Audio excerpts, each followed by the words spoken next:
Seorang mekanik menghadapi dua tuduhan kerana menghina Nabi. Ish. Apa nak jadi dengan masyarakat kita pada hari ini? Masih ada yang nikah dengan ajaran Nabi. Suruhannya di bawah, tidak dipatuhi. Astaghfirullahaladzim. Kenapa ia masih berlaku? Bukankah Rasulullah telah diutus oleh Allah untuk membawa kita Al-Quran yang suci? Assalamualaikum warahmatullahi wabarakatuh. Bismillahirrahmanirrahim. Alhamdulillahirabbil alamin. Wassalatu wassalamu ala asyrafil anbiya'i wal mursalin wa ala alihi wa sahbihi ajma'in. Dari Mekah lahir cahaya menyebar luas ke selatan dunia. Nabi membawa agama mulia, membimbing umat ke jalan syurga.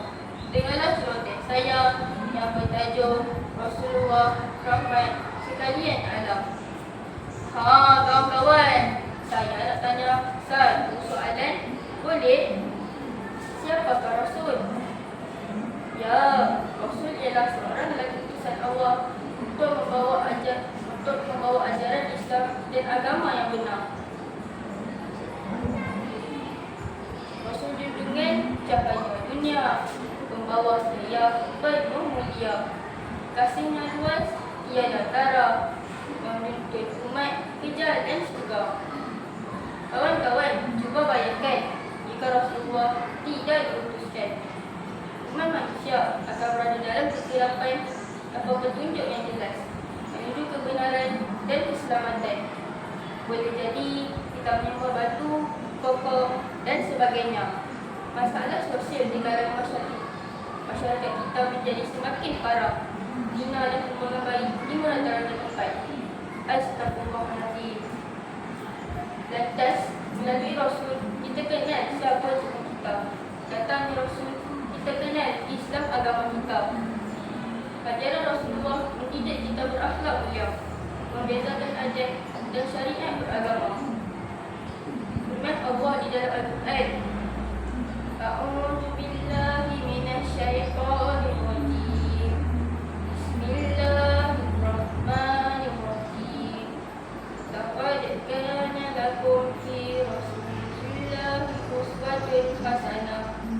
Man kana yarjullaha wal yawmal akhir wa dzakarallaha katsiran. Maksudnya, sesungguhnya telah ada pada diri Rasulullah itu suri teladan yang baik baginya. Surah Al-Ahzab ayat 21.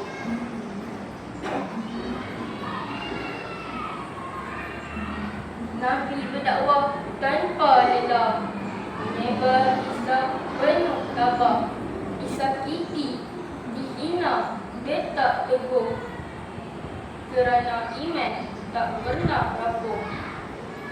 Lihatlah betapa kasihnya Nabi kita kepada umatnya. Walau dicaci, walau dihina, Nabi tetap tabah menyampaikan ajaran agama. Pada tahun 1978, seorang sejarawan dan penulis Amerika bernama Michael Hirshhorn telah menerbitkan buku bertajuk The 100, A Ranking of the Most Influential Persons in History. Dalam buku tersebut, Hirshhorn telah menempatkan Nabi Muhammad di posisi pertama sebagai contoh dalam tokoh sejarah manusia. Subhanallah, hebat sungguh yang Nabi kita kawan-kawan. Rasulullah dalam bersama kami susuri lembaran sirahmu, akhir detik perjuanganmu membawa cahaya.